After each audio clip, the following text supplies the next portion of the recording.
मैं शिव प्रसाद और बुद्ध रत्न बोध गया बिहार से। आज मैं आप लोगों को पुनः बाबा साहेब डॉक्टर अंबेडकर संपूर्ण बाड़मेर खंड 1 का पहला भाग भारतीय में जाति प्रथा और जाति प्रथा पुनः शीर्षक के अंतर्गत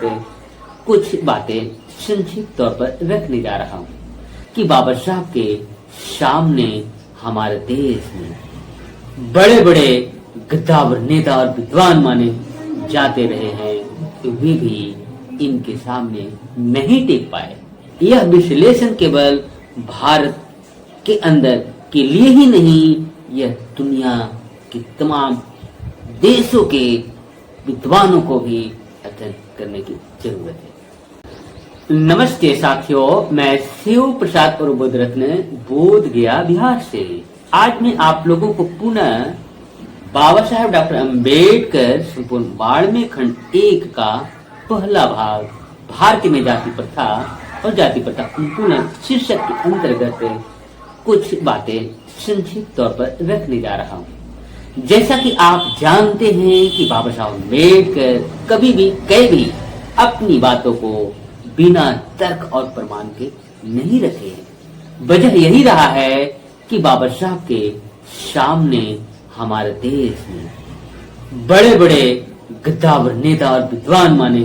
जाते रहे हैं, तो वे भी इनके सामने नहीं टिक पाए। बात केवल जाति प्रथा का केवल देश के अंदर की ही नहीं है, इन्होंने दुनिया के जाति प्रथा के बारे में अध्ययन करने वाले विद्वानों को भी बातों को यहाँ पर संक्षेप में रखे हैं और उन तमाम विद्वानों की बातों को भी इन्होंने काटा है और इन्होंने स्पष्ट किए हैं कि इन विद्वानों के द्वारा जाति प्रथा की परिभाषा में जो बातें रखी है उसमें बहुत कुछ छूट गया है। इस प्रकार से बाबा साहब के द्वारा जो विश्लेषण है भारत में जाति प्रथा और जाति प्रथा उन्मूलन, यह विश्लेषण केवल भारत के अंदर के लिए ही नहीं, यह दुनिया के तमाम देशों के विद्वानों को भी अध्ययन करने की जरूरत है। अगले कड़ी में आप देखेंगे कि बाबा साहब ने किस प्रकार से 4 अलग अलग देशों के विद्वानों की बातों रखे हैं और उनकी बात को भी वे स्पष्ट तौर पर कमियां दिखाते हुए